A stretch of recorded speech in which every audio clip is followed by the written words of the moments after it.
जय श्री कृष्ण मित्रों, आप જોઈ રહ્યા છો યુટ્યુબ। આપ સૌનું મારી યુટ્યુબ ચેનલમાં સ્વાગત છે।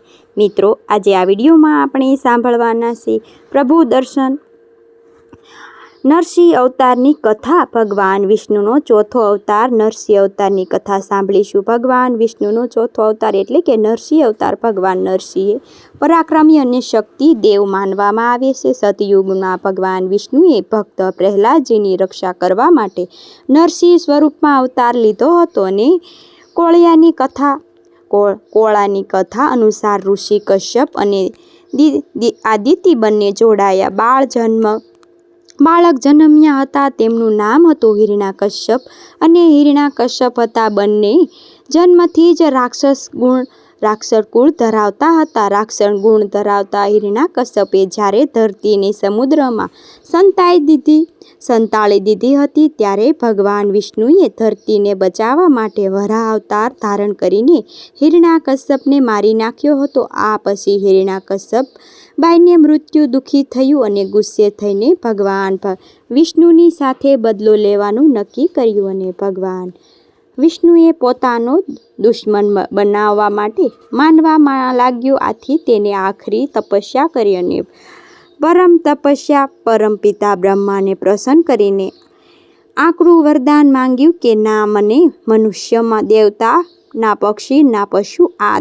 દિવસ ના રાત, ધરતી ના આકાશ કે ના સ્ત્રી ના શત્રુ મારું મૃત્યુ ન થાય અને તે વરદાન આપો। પરમપિતા વરદાન આપ્યું। આ વરદાન પ્રાપ્ત કરીને પોતે અમર તત્વને પ્રાપ્ત કરી લીધું એમ સમજીને તે પછી સર્વ પર ચડાઈ કરી અને ઇન્દ્ર પાસેથી સ્વર્ગ છીનવી લીધું અને દેવતાઓને ઋષિમુનિઓને હેરાન કરવા લાગ્યો। એ પોતાને ભગવાન માનવા લાગ્યો। હિરણ્યકશ્યપે એક પુત્ર હતો, એનું નામ હતું પ્રહલાદ।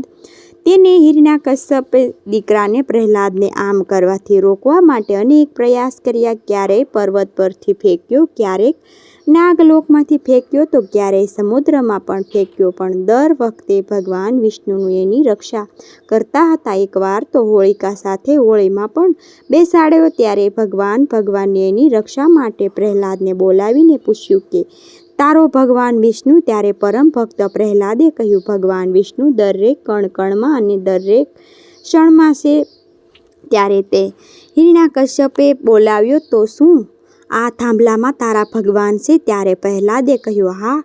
આ સાંભળીને ગુસ્સે થઈ હિરણ્યકશ્યપે થાંભલામાં ગદાથી પ્રહાર કરવા લાગ્યો। ત્યારે થાંભલામાંથી ભગવાન વિષ્ણુ નરસિંહ અવતારમાં પ્રગટ થયા। નરસિંહ એટલે કે નર અને સિંહનું અડધું શરીર એટલે કે અવતાર ધારણ કરીને ભગવાન હિરણ્યકશ્યપને મહેલમાં ઉંબરામાં પોતાની જાંઘ ઉપર રાખીને કહ્યું કે હું નરસિંહ છું, મનુષ્ય નથી કે દેવતા નથી, પશુ નથી કે પક્ષી નથી અને રાત કે દિવસ નથી, અત્યારે સંધ્યાકાળ છે, નથી ઘરમાં કે નથી બહાર, અત્યારે ઉંબરા પર છું, નથી ધરતી પર કે આકાશમાં, અત્યારે તું મારી જાંઘ ઉપર છે, નથી અસ્ત્ર કે નથી શસ્ત્ર, મારા વિશાળ નખની હું તારો વધ કરી। આમ કહીને ભગવાન નરસિંહે હિરણ્યકશ્યપને છાતી ફાડીને વધ કર્યો। આ પછી પણ ભગવાનનો ગુસ્સો શાંત ન થયો। ત્યારે ભગવાનને પ્રિય એવા પ્રહલાદે ભગવાન નરસિંહને શાંત થવા માટે પ્રાર્થના કરી।